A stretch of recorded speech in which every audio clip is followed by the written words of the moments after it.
Fake HOA president tried to claim my land, but she didn't know I was coming home that day. The gravel crunched under my tires as I turned onto that old dirt road for the first time in 3 years. The trees were taller, the grass at the edges of the path thicker, and the cabin, well, it looked exactly like I remembered. Weathered wood, stone chimney, and the porch where my father used to drink his coffee in the early mornings. I thought I'd feel peace pulling up here again. I thought I'd finally breathe easy after so long away. But instead, the first thing I saw sent a jolt of fire through my chest. She was standing right there by my gate, a blonde woman in a pastel sweater holding a hammer in one hand and a bright orange sign in the other. And not just any sign. No trespassing. She slapped it onto my fence post like it was a trophy, dusting off her hands as if she had just conquered something. Then she turned toward me like she'd been waiting all along. "Excuse me," she barked, raising her voice before I even cut the engine. "You can't be here. This property is under HOA protection. Leave before I call the cops." Her words hit like a bad joke. I laughed, not out of humor but disbelief. The audacity was unreal. "Lady, this is my land. I built that cabin with my own hands. Who the hell are you?" Her eyes narrowed and she crossed her arms with practiced arrogance. "Don't play dumb with me. I'm the president of the association now. And according to our bylaws, this land is restricted. That cabin doesn't even belong to you anymore." Behind her, I caught sight of movement. A small group of neighbors gathered just beyond the fence line, whispering like this was some show they'd been waiting for. Some of them looked guilty, others entertained. One old man muttered, almost to himself, "Here we go."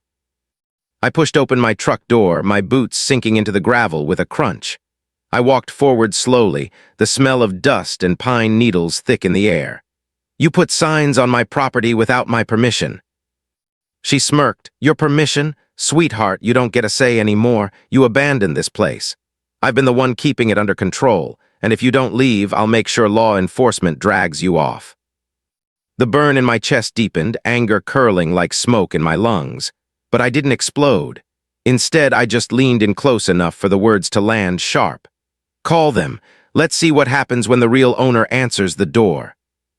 Her fake confidence froze for just a second, but then her phone was already in her hand. She jabbed at the screen with quick, shaky fingers, raising her voice so the neighbors could hear every word. "Yes, this is an emergency. There's a trespasser on my property, armed and aggressive." I froze. Armed? Aggressive? I hadn't even raised my voice. She was twisting reality right in front of everyone. The neighbors shifted uncomfortably, but none of them spoke up. I clenched my jaw, speaking low, controlled. "Lady, that's a false report. You realize that's a crime, right?" She waved me off like I was dirt under her shoe. "We'll see who's committing crimes when the cops get here. Enjoy your last few minutes of freedom." Her arrogance stung deeper than the mountain wind cutting across the yard. But I didn't argue. I simply reached for my gate, lifting the latch with a metallic squeak. She gasped, stepping back like I'd pulled a weapon.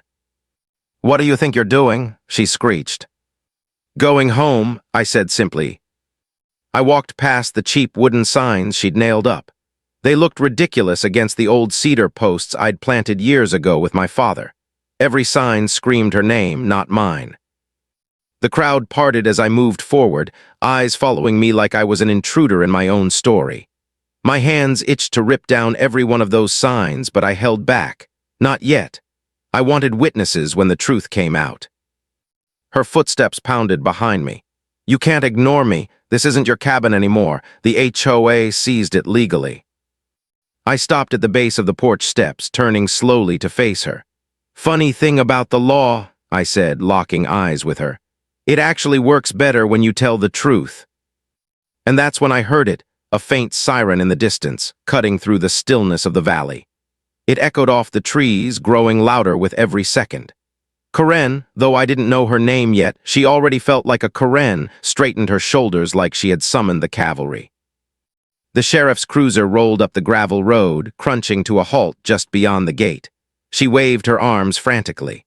"Officer, over here, arrest him before he runs." The deputy stepped out slow, his hand resting on his holster, scanning the scene with cautious eyes. "What's going on here?" Karen wasted no time. She jabbed her finger at me like I was a wanted fugitive. That man is trespassing on private property. He threatened me and refuses to leave. I want him removed immediately. The deputy's gaze shifted to me. Sir, is that true? I met his eyes, calm but steady. No, deputy, this is my cabin, my land, my deed. I just returned after 3 years. She's been posting fake signs on my property. The neighbors shuffled, the tension heavy as the truth hovered, waiting to land. And in that silence, I realized this wasn't just about a cabin. It was about something deeper, about dignity, about standing your ground when someone tries to erase you. Because the truth has a way of cutting through lies, it just takes patience to let it surface. Fake HOA president lied to the sheriff, but she didn't expect the records to prove me right. The deputy's eyes stayed on me, his hand still hovering near his holster. Behind him, the cruiser's engine clicked quietly as it cooled, the smell of hot oil mixing with pine in the mountain air. The neighbors lingered just beyond the fence line, their voices hushed, uncertain which way this was about to turn. Karen stepped forward, all confidence and sharp edges. He's making it up. He abandoned this property years ago. The HOA took control, and I've been maintaining it ever since. I'm the president now, and I have every right to keep him out. Her voice carried like she believed every word, but even through her performance, I saw the twitch at the corner of her mouth. She was nervous. The deputy tilted his head slightly, skeptical. Ma'am, what's your name? Karen Schultz, HOA president, she declared proudly, like it was a title that gave her real authority. The deputy frowned. This county doesn't recognize HOA authority on private land outside city limits. You're aware of that, right? For just a fraction of a second, her face faltered, but then she hardened again, doubling down. He's lying. If you don't believe me, check the records. I almost smiled. Good idea, I said. The deputy gave a small nod and stepped aside, lifting his radio. The static crackled as he read out the parcel number from his GPS unit. Dispatch, I need a records check on property deed North Valley, parcel 1423. The crowd went dead quiet. Even the birds seemed to stop singing for a moment. Karen folded her arms across her chest, staring me down, but I could see her jaw clench. The air dragged heavy in those few waiting minutes. My boots felt rooted to the porch steps, but my chest burned with every beat of my heart. 3 years I'd been gone. 3 years of wondering if the cabin would still be standing when I returned. And now, here I was, forced to defend the very soil I'd bled into when building it. The radio crackled again, a dispatcher's calm voice breaking the silence. Confirmed, property deed still in the name of... She read my full name, each syllable dropping into the valley like a hammer. Every head turned to Karen. The deputy lowered his radio and fixed his gaze on her. Ma'am, looks like this land belongs to him. Care to explain why you've been reporting otherwise? The smirk slipped right off her face. For a second she stammered, her lips trembling. Then she forced a laugh, brittle and false. That must be outdated paperwork. I filed new claims through the HOA. He abandoned this property, so it defaults to community control. Everyone here knows it. The neighbors shuffled awkwardly. A few exchanged nervous glances, but not one of them backed her up. An older man in a flannel jacket muttered, just loud enough for all of us to hear, "That's not how it works." I reached into my jacket pocket and pulled out a folded paper. My hand shook slightly, not from fear, but from the weight of the moment. This is the updated deed, taxes paid, recorded last month. You still want to argue with county records? Karen's face drained pale, but she wasn't done. She jabbed her finger at me like a dagger. He forged that. Don't believe a word. He threatened me if I didn't back down. He's dangerous. The deputy's eyes narrowed. His voice turned firmer. Threatened you? Did anyone here witness that? Silence. The crowd shifted again, eyes darting. Finally, a woman in a wide-brimmed hat stepped forward, her voice quiet but steady. Officer, he never threatened her. All he said was that this is his land. That's it. Karen whipped around, fury written across her face. You stay out of this. You don't know what you heard. But the deputy wasn't listening to her anymore. His stance shifted, more rigid now, his voice edged with warning. Ma'am, making a false police report is a serious crime. Posting fake signs on someone else's property, that's trespassing, maybe even fraud. Corinne's hands trembled as she tried to keep her posture upright. You don't understand. I was protecting the neighborhood. He doesn't deserve this land. I didn't even need to respond. The deputy's stare bore into her, waiting for her next mistake. And then, just when the tension felt stretched to its breaking point, another sound cut through the stillness. Gravel crunching, tires rolling slow, a second cruiser pulling up the dirt road. The crowd shifted back instinctively. This wasn't just another deputy. I could feel it in the way the neighbors fell silent, their eyes flicking toward the car. When the door opened, my chest tightened. Out stepped Sheriff Daniels himself, the man I hadn't seen in years. He adjusted his hat, scanning the scene with the calm authority of someone who'd spent a lifetime dealing with trouble. The crowd seemed to hold its breath. Corinne's face lit up like she'd just been saved.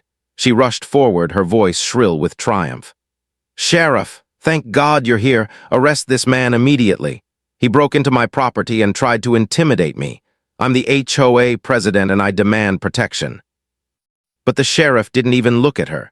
His eyes found me across the yard, locking on like a memory surfacing from years past. For a long moment, neither of us spoke. Then he let out a slow breath and shook his head. "Well, I'll be damned," he said, his voice low but carrying. "Thought you weren't ever coming back." The crowd rippled with whispers. Corinne froze mid-step, her eyes snapping between us. "Wait, you know him." The sheriff finally turned to her, his expression hard as stone. "Know him, ma'am? He's the rightful owner of this land. I've hunted with his family since I was a kid. His father left him this cabin fair and square." Corinne's face cracked, but she tried one last push. "Sheriff, you can't just take his side because you're friends. He abandoned this place. That makes it community property. The HOA has rights here." The sheriff's voice cut like steel. "Lady, let me make this real clear. HOA rights stop where private deeds begin. You've been trespassing, harassing, and filing false reports. If I look into those signs you posted and find one forged document, you'll be in cuffs before sundown." Corinne's confidence drained away, her face paling in front of the crowd. The neighbors began whispering louder now, some even shaking their heads, others smirking at her unraveling. And I stood there, silent, letting it all sink in. Because sometimes the truth doesn't need to be shouted. Sometimes it just needs the right moment and the right witness to speak for itself. Fake HOA president thought she could outtalk the sheriff, but her own neighbors exposed the truth. The air was thick, heavy with a silence that carried more weight than shouting ever could. Corinne's face had gone pale, her lips pressed into a thin line as if sheer willpower could keep the world from collapsing around her. But collapse it did, inch by inch, as Sheriff Daniels planted his boots firmly in the dirt and turned his full attention on her. "Ma'am," he said slowly, each syllable deliberate, "you've been posting signs on land that isn't yours, filing complaints with false information, and now you've dragged a deputy into making a call on a man who owns the deed. You want to tell me why?" Corinne straightened her shoulders, trying to rebuild the arrogance that had slipped away. Her voice came sharp, desperate, with an edge of command she no longer truly had. "I told you, Sheriff, he abandoned this cabin. He left it to rot. I stepped in. I kept the place up. I kept people out. Without me, this whole area would have fallen apart." A scoff rippled from the crowd, the first sound of open defiance. The old man in the flannel jacket shook his head, louder this time. "That's a lie. We all told you more than once it wasn't your land. You just kept saying the HOA had power here." Corinne spun on him, her voice cracking with fury. "And it does. You all agreed when I stepped in. You all signed off." "Signed what?" Another voice cut in. A younger man near the back, holding his wife's hand, stepped forward. His tone was firm but laced with anger. "What did we sign, Corinne? Because you told us if we didn't pay HOA dues, we'd lose access to the lake. You threatened us. That wasn't a choice, that was fear." The neighbors murmured now, voices overlapping, guilt mixing with resentment. One woman near the fence clutched her purse and said, "She took money from all of us. Said it was for road repairs.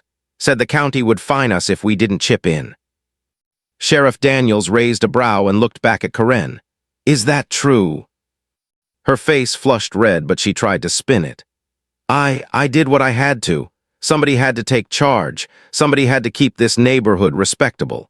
If it wasn't for me, people would have been parking junk cars in their yards and— The sheriff's voice cut her down like a blade. That's not your decision to make. This is private land, private homes. Not 1 square inch of it is yours. Karen faltered, her mouth opening, then snapping shut again. She turned to the crowd, searching for allies, but all she saw was doubt and betrayal staring back at her. I finally spoke, my voice low, steady, carrying over the murmurs. Karen, let me tell you something. This cabin, this land, it isn't just property, it's my family's legacy. Every fence post, every nail, every stone was set by my father and me. You didn't protect it. You tried to erase it for your own power. Her eyes snapped to mine, blazing, but before she could answer, the sheriff held up a hand. Enough! I think we've heard plenty. And just then, one of the deputies stepped forward from the edge of the group, holding a slim folder in his hands. He leaned close to the sheriff, whispered something, and passed the papers over. Sheriff Daniels flipped them open, scanning for only a moment before his brows furrowed deep. He shut the folder with a snap and looked straight at Karen. Interesting, he said slowly, his voice carrying like thunder rolling down the valley. Care to explain why the so-called HOA account you've been running has been collecting money from these neighbors with no legal registration behind it? The gasp that went through the crowd hit harder than any siren. Karen's mouth fell open, her words tumbling over themselves. What? That's a mistake. It's official. The HOA is real. I filed the papers. The deputy cut her off, raising the folder for all to see. We checked the state registry. There is no HOA here, no filings, no legal authority, which means every dollar you collected was fraud. The neighbors erupted. Voices rose in anger, people pointing fingers, faces red with outrage. You took thousands from us, someone shouted. You said the county would shut down our road if we didn't pay, another yelled. You bought yourself a new gate with our money. Karen spun in place, panic blazing across her face. No, that money went to community projects. I was keeping this place safe for all of you. I was protecting. But nobody was buying it anymore. The young couple from before stepped forward again, their anger sharp now. We gave you half our savings, Karen, because you said if we didn't, the county would put liens on our home. You lied to us. The sheriff's hand dropped to his belt, calm but firm. Ma'am, I've got more than enough to bring you in right now. Fraud, impersonation of authority, harassment, false police reports. You want me to keep going? Karen's eyes darted between me, the neighbors, desperate for a lifeline. But all she saw was betrayal. I took a step forward, closing the distance, locking eyes with her. My voice came quiet, but it carried the weight of years. Karen, this didn't have to happen. You could have left my land alone, but you wanted power, and now you're about to lose everything. For the first time, her face cracked completely. The woman who had strutted around like a queen just an hour ago looked small now, cornered by the truth and stripped of her control. And still, somewhere in her eyes, I saw it not surrender but defiance. A dangerous flicker that warned me this wasn't over, not by a long shot. Fake HOA president thought she could bully everyone, but she ended up in handcuffs. The valley was no longer quiet. What had started as a tense standoff was now a storm of angry voices. Neighbors who had stood silent for years found their courage all at once. They shouted over each other, their words jagged with betrayal. You took our money. You lied to us about the county fines. You threatened to cut us off from the lake if we didn't pay. Karen spun on them, her face blotched red, sweat glistening at her temples. I did it for all of you, don't you see? Someone had to be in charge. Without me, this place would have been chaos. But the crowd wasn't buying it anymore. The lies were unraveling too fast, and the truth was laid bare in the sheriff's steady hands. Daniels let the folder drop to his side and fixed Karen with a look that cut through her last defenses. Ma'am, he said, his voice like gravel underfoot, this wasn't leadership. This was fraud. You don't get to call yourself president of anything when you've been stealing from the very people you claim to protect. Karen's breathing quickened. Her chest rose and fell as if she could still talk her way out of it, as if sheer volume could drown out the truth. She jabbed her finger at me again, her voice cracking. He's the one who started this. If he hadn't come back, none of this would be happening. He abandoned this cabin. He abandoned all of us. I was the only one who cared. The words hit me hard, not because they were true, but because I could see the flicker of belief in her eyes. In some twisted way, she had convinced herself she was the savior here. But I'd spent enough time watching people spin lies to know when the mask had fused to the face. I stepped off the porch, each footfall loud on the wooden boards. My boots sank into the dirt as I came closer to her. Karen, you didn't care about anyone but yourself. You didn't protect this land. You didn't protect these people. You used fear to build yourself a throne. And now, I gestured toward the sheriff, his hand already resting near his cuffs. Now that throne's turning into a cell. The crowd murmured their agreement. The old man in flannel spoke up again, his voice steady but sharp.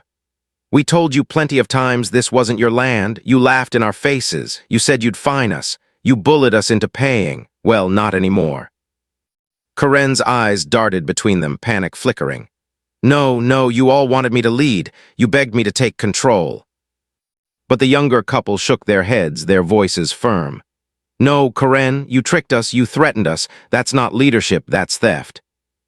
The sheriff cleared his throat, stepping forward with finality. That's enough. Karen Schultz, you're under arrest for fraud, impersonating an authority, trespassing, and filing a false police report. The deputy moved in, pulling the cuffs from his belt. Karen backed away, shaking her head wildly. No, you can't do this to me. I am the HOA. The words rang absurd in the fading light, and for the first time, laughter broke through the crowd. Bitter, mocking laughter that seemed to hit her harder than the cuffs ever could. Her kingdom of fear had crumbled into nothing but ridicule. The deputy reached for her wrist, the metallic click of the cuffs sharp against the hush that fell. Karen's breath came fast and shallow. Her eyes snapped to mine, and in that single moment, all the fury, all the arrogance, burned into one last flash of defiance. This isn't over, she hissed, her voice venom through clenched teeth. You don't know what you've started. The words hung in the air, chilling, unsettling. For a moment, even the laughter stopped, because there was something in her tone that didn't sound like bluffing. It sounded like a promise. But the deputy didn't pause. The cuffs clicked tight around her wrists and Sheriff Daniels gave the order, "Get her in the car." Karen thrashed once, twice, before finally sagging against the deputy's hold, her face twisted with rage and disbelief. The crowd watched in silence as she was marched toward the cruiser, the illusion of power stripped away in seconds. The door slammed shut behind her, muffling her voice but not silencing it entirely. Through the glass, her shouting was still visible, her mouth forming words no one could quite hear. The young woman in the wide-brimmed hat stepped closer to me, her face lined with guilt. "We should have spoken up sooner," she whispered. "She had us all scared." I shook my head, my voice calm, steady. "What matters is it ends today. No one here owes her another dollar. No one here loses their home to her lies." The sheriff turned to me then, a look of quiet respect crossing his weathered face. "You did right keeping calm," he said. "A lot of folks would have handled this with fists or worse, but you let the truth do the work." I didn't answer right away. My eyes were on that ugly orange, "No trespassing" sign still nailed to my fence. I walked toward it slowly, the crowd parting as I reached up and gripped the wood. With one hard pull, I yanked it free. The crack of splintering lumber echoed like a gunshot. I tossed it in the dirt at my feet, the letters split down the middle. I turned back to the neighbors, their faces tense but softening. "This land was mine yesterday," I said, my voice carrying. "It's mine today, and no one will ever steal it again." Applause broke out, hesitant at first, then stronger. Hands reached forward to shake mine, pats on the back, words of welcome. For the first time in years, I felt the valley belonged to me again, not just in paperwork, but in spirit. The sheriff tipped his hat, his voice low. "Welcome home." And as the cruisers rolled away, carrying Karen toward the justice she'd earned, I stood there against the fading sun, the cabin glowing in its light. The fight was over for now, but her last words lingered in my chest like smoke. "This isn't over." I couldn't shake them, because sometimes the scariest part of victory isn't winning. It's wondering what the other side will do once they've lost.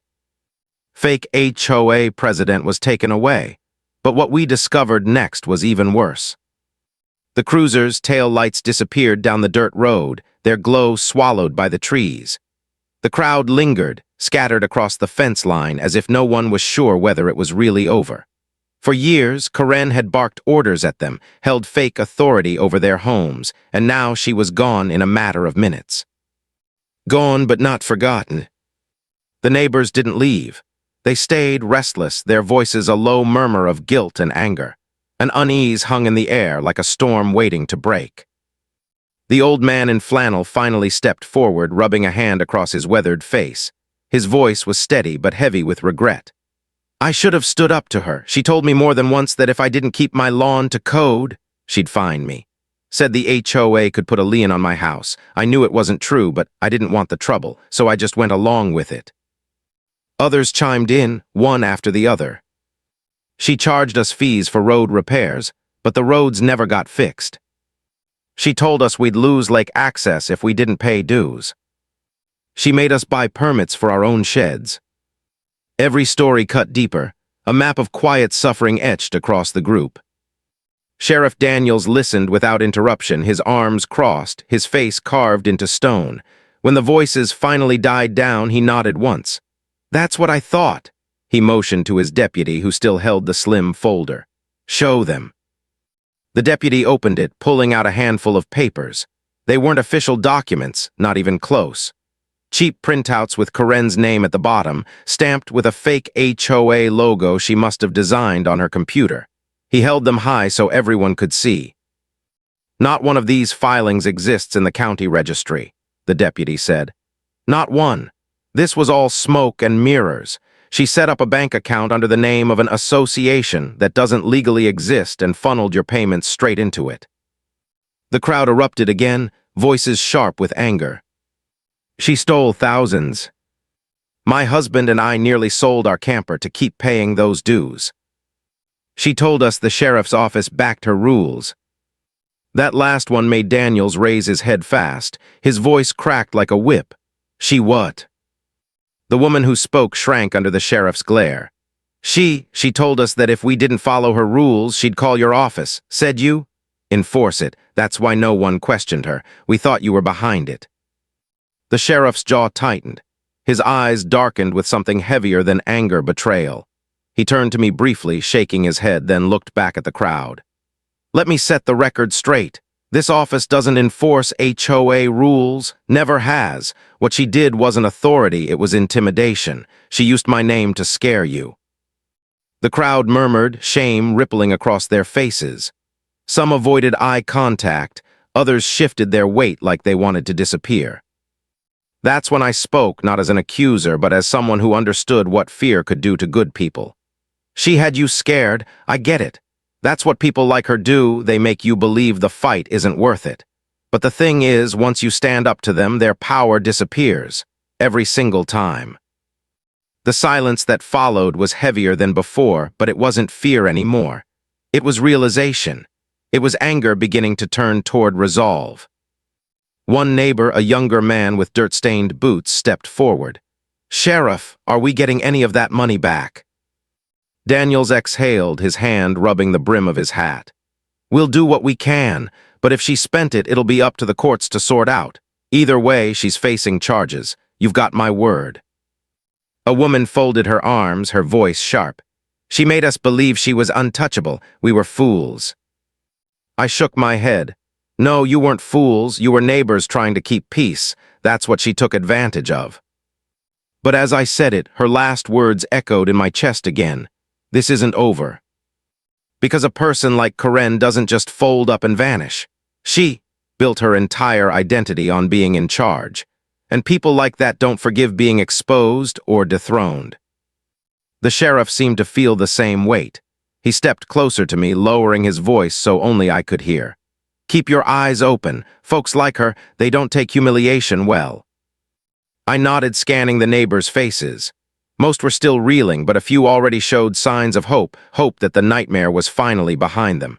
But deep down, I knew better. A wound like this doesn't close clean, not when it's cut this deep. The sun dipped lower, shadows stretching long across the valley. People slowly began to drift back to their homes, shaking their heads, muttering about the years they'd lost to her lies. One or two paused to pat my shoulder to say welcome home, but their voices carried more sorrow than joy. By the time the last of them had gone, it was just me, the sheriff, and his deputy standing in the dirt. The valley was quiet again, but it didn't feel peaceful. Not yet. Sheriff Daniels studied me for a long moment before he spoke. "She's going to fight this. You know that, right? Even in cuffs, she'll be looking for a way out. Don't let your guard down." I nodded slowly, the weight of his words sinking in. My eyes drifted back to my cabin, its silhouette darkening against the twilight sky. For years I had dreamed of coming back here, of feeling like I belonged again. But now all I could think was, homecomings are never simple. And some battles don't end when the cuffs close. Fake HOA president was hauled away, but then her shadow started creeping back. The cabin should have felt like sanctuary that night. The old wood still smelled faintly of cedar, the floorboards groaned in the same familiar rhythm beneath my boots, and the wind slipped through the valley with the same cool whisper I'd missed for years. But none of it felt like peace. Not really. Every time the silence stretched too long, I heard her voice echo in my head. "This isn't over." I had brushed it off in front of the neighbors, tossed it aside like just another empty threat. But now, sitting alone in the dim light of the cabin with nothing but the pop of the old wood stove for company, those words carried weight. The kind of weight that settles in your gut and won't let go. By morning, the neighbors were back on my porch. Not angry this time, not scared either. Just uneasy, as though they needed reassurance that the nightmare really was behind them. The old man in flannel leaned against the porch rail, his hat pulled low. "Didn't sleep much last night," he admitted. "Kept thinking about all the money she took from us, kept hearing her voice in my head, like she was still out there pulling strings." He wasn't the only one. A young couple joined him, the woman clutching her jacket tight. "We got a call after she was arrested," she said softly. "Unknown number, no one spoke, just breathing on the other end. My husband thinks it was her." Her words sank deep, and the man beside her nodded grimly. "We're not the only ones. A few folks said their mailboxes had new letters in them this morning, slipped in overnight. HOA notices, same fake letterhead she always used." I felt my jaw tighten. She's in custody, how could she? But then I stopped. Because Karen was exactly the kind of person who wouldn't go quietly. If she'd built an entire fake HOA empire, what was stopping her from leaving behind allies? Or at least, the kind of poison that lingers long after someone's gone. I took the paper they handed me. Same orange and black print, same cheap formatting. Delinquent HOA dues. Failure to pay will result in community penalties. No signature, no name. Just the fear she had planted over the years, echoing even without her presence. Sheriff Daniels stopped by later that afternoon, his cruiser rumbling up the gravel drive. He looked tired, like he hadn't slept either. When I handed him the letter, he frowned, turning it over in his hands. "She's locked up for now," he said. "But she's already asking for a lawyer, and she's talking. Claims she's got paperwork, bank records, contracts. Claims she can prove she was legitimate." I raised an eyebrow. "Can she?" The sheriff shook his head. "Not likely. We checked the registry twice. Nothing, but a person like her doesn't need proof to cause chaos. She just needs doubt. Enough to keep her name in people's heads. Enough to make the scared ones wonder if she'll come back swinging." The unease I'd felt the night before hardened in my chest. She wasn't just trying to defend herself. She was trying to keep control, even from behind bars. The sheriff's radio crackled, pulling his attention away for a moment. He listened, nodded, then clipped it back to his belt. "Another neighbor just reported a trespassing notice nailed to their shed. Same color, same font. She's either got someone doing her bidding or she set these up before we caught her." I thought of those last words again, the way her eyes had burned into mine. "You don't know what you've started." Maybe it wasn't just a threat. Maybe it was a promise. That evening I walked the fence line of my land, tearing down the last of her orange signs. Each one cracked in my hands like brittle bones, splintering as I tossed them into a pile. The neighbors watched from their yards, some cautiously, some with relief. Every time a board snapped, a little more of her false empire crumbled. But even as I ripped them free, I couldn't shake the thought that her reach wasn't gone. She had wormed her way into this valley so deeply that even in handcuffs, her lies still whispered through the trees. As the sun bled out behind the ridge, the young couple from before walked over. Their faces were tired, worn with worry. "She had us convinced," the husband said quietly. "Convinced she had authority, convinced we had no choice. I don't know how we let it go on so long." His wife nodded, her voice trembling. "It's like she got inside our heads, like even now part of me wonders if she'll be back." I paused, leaning on the fence post, dust on my palms from the signs I'd torn down. "Fear does that," I said. "It makes people forget what's real. But you don't need her permission to live on your own land. None of us do. That power she had, it only worked because you believed it, and now you don't anymore." The words seemed to settle something in them, not peace exactly, but a reminder, a start. But as they walked back across the yard, I stayed leaning against that fence, my eyes on the darkening tree line. Because deep down, I knew fear wasn't the only thing keeping her alive in people's minds. Karen wasn't just a liar. She was a manipulator, and manipulators never accept defeat as final. The valley was quiet again by nightfall, but it wasn't the same kind of quiet I remembered from years ago. It wasn't the sound of peace. It was the sound of waiting. And somewhere out there, even in a jail cell, I knew Karen was waiting too. Fake HOA president was supposed to be gone, but then her threat came true. By the end of that week, the valley had started to breathe again. The roads were quiet, the mailboxes finally empty of bright orange threats, and neighbors walked a little taller, no longer ducking their heads in fear of a woman with a fake title. But peace has a way of feeling fragile, like glass sitting on the edge of a table, and all it takes is one sudden shake to send it crashing. It came on a Saturday morning, early enough that the mist was still hanging low over the ridge and the dew clung to the grass. I was halfway through stacking wood by the cabin when I heard it, the crunch of tires on gravel. I expected a neighbor, maybe the sheriff. Instead, it was a truck I didn't recognize. White paint mud-caked on the wheel wells. It rolled slow, deliberate, stopping right at the edge of my gate. A man stepped out. Mid-40s, tall, lean, wearing work boots and a faded jacket. He didn't say hello. Didn't smile. He just stood there, one hand on the roof of the truck, and stared at me like he already knew my name. "You the one who had Karen arrested?" he asked finally, his voice rough. I set down the log I was holding. "She had herself arrested. I just told the truth." He gave a short laugh, but there wasn't humor in it. Truth's a funny thing. Karen always said it's just a weapon, depends on who swings it. The way he said her name, not like an enemy, not like a victim, made my stomach knot. "Who are you?" I asked.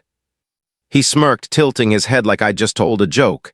"Name, Greg, Karen's brother." The words hit heavier than I expected. Karen hadn't once mentioned family during her tirades, but now here stood a man who clearly carried her same edge of defiance. "She told me this was coming," he continued. "Told me some fool would show up one day, claim the cabin, try to push her out. Said if that happened, I was supposed to remind folks who kept this place together while you were gone." I stepped closer to the gate, keeping my voice steady. "Reminding isn't the same as stealing. Your sister lied.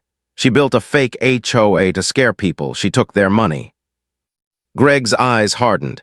"She kept order, and you walked away for 3 years. You don't get to come back and act like the hero." Behind him, the truck door creaked open again. A second man stepped out, younger, heavier, with a clipboard tucked under his arm. He slapped it against the roof of the truck and smirked. "We've got paperwork here, signatures from half the valley agreeing to HOA terms. Doesn't matter if the state recognized it or not." People agreed. My jaw clenched. This wasn't just family loyalty. This was organized. Karen hadn't just conned people for cash, she'd planted a narrative. A story that even in her absence, others were willing to carry forward. "You should leave," I said quietly, "before this gets worse for you." Greg leaned closer over the gate, lowering his voice so only I could hear. "You think cuffs are the end of this? Karen warned you, didn't she? She's not the kind of woman who folds. She's the kind who plants seeds. You cut her down, but her roots are still here, and roots grow back." The words sank deep, chilling in their calm certainty. By the time Sheriff Daniels arrived, called by one of the neighbors who'd seen the truck parked at my gate, the men were gone. Dust trailed down the road, the valley quiet again. But the damage lingered. The sheriff listened carefully, his face unreadable. "Karen's brother," he muttered finally, almost to himself.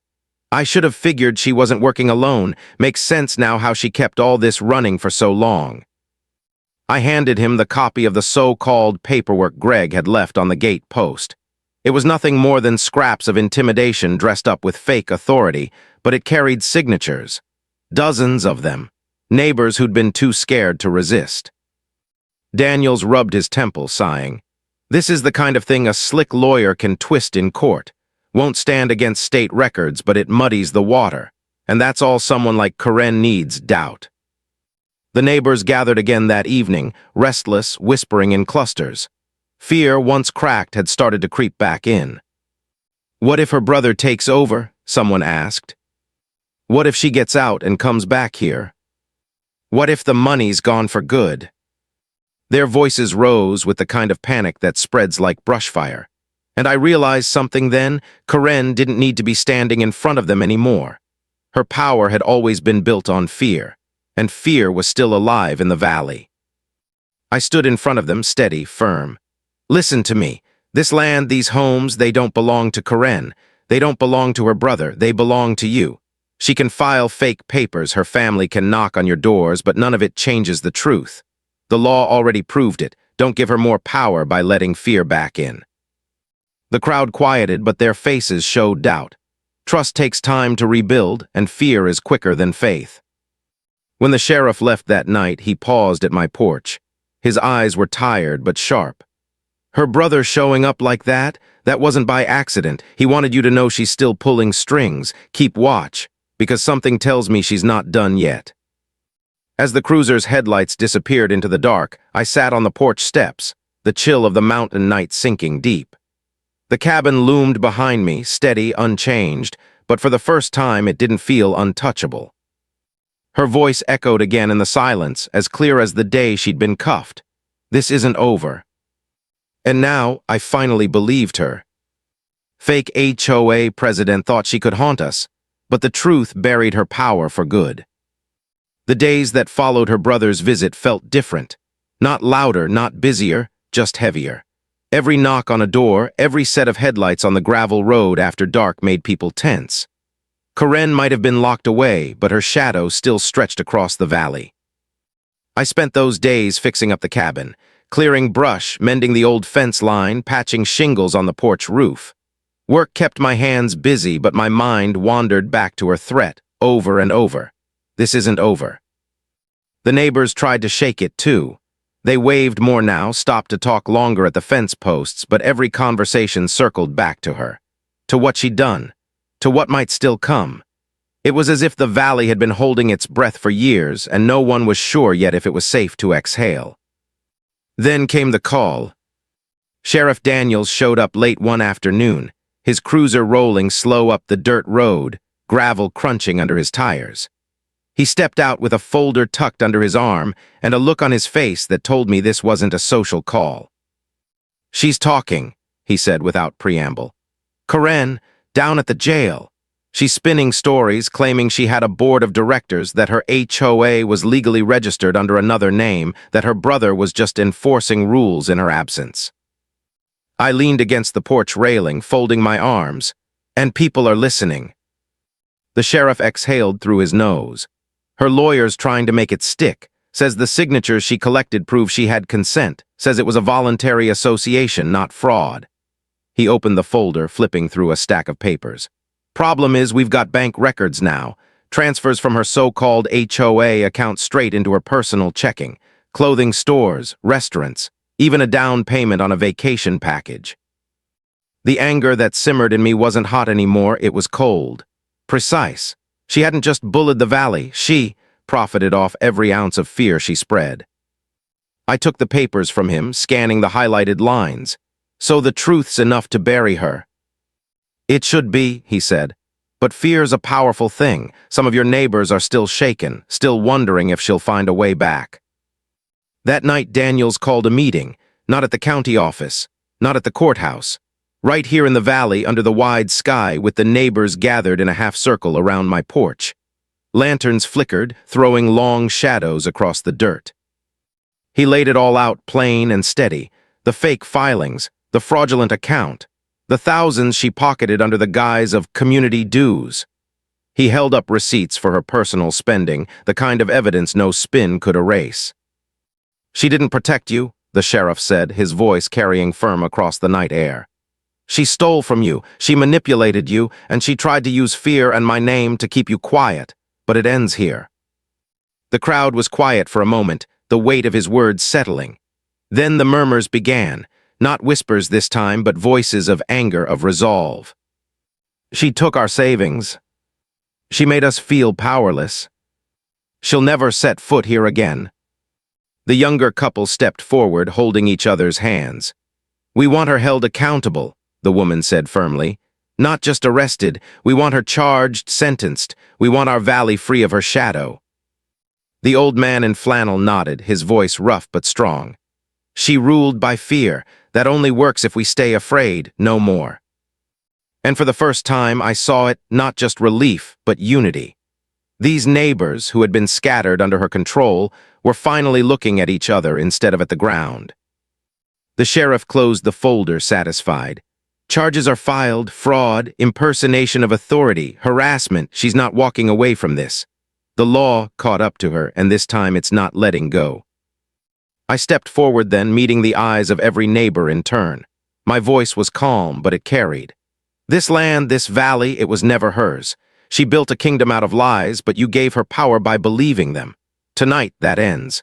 Not because the sheriff said so, not because I said so, but because you finally see it for what it is. Fear doesn't own you anymore. A quiet fell after I spoke, not heavy this time, but steady, strong. People began to nod. One by one, hands reached out not to me, but to each other. A clasp of shoulders, a handshake, a shared look. The valley was stitching itself back together. By the time the meeting ended, the night was still and cool. The lanterns flickered low, the neighbors drifted back to their homes, and the sheriff clapped a hand on my shoulder before heading to his cruiser. You did good tonight, he said. Your father would have been proud. I watched his taillights fade into the dark, then turned back toward the cabin. My cabin. The porch light glowed warm, the wood familiar under my hand as I touched the railing.